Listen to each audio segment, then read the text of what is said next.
அது எப்பவுமே ஹாசினி சாப்பிடறதுக்கு முன்னாடி ப்ரே பண்ணுவா.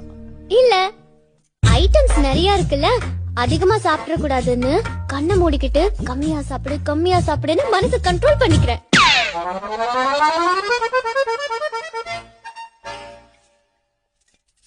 ஏன் எல்லாரும் சைலண்டா இருக்கீங்க?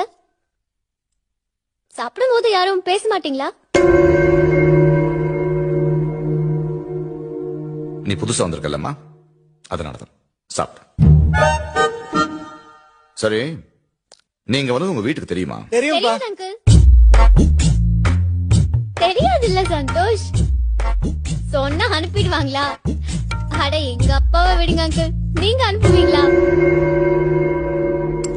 சட்னி வைக்கவா? ஆக்சுவலா நான் வந்திருக்கவே கூடாது, ஆனா சந்தோஷ் ஃபீல் பண்ண கூடாதுன்னு தான் வந்தேன். இல்ல, எங்க அப்பா அறநிலையத்துறையில ஒர்க் பண்றாரு. எங்களுக்கு எல்லா கோவில்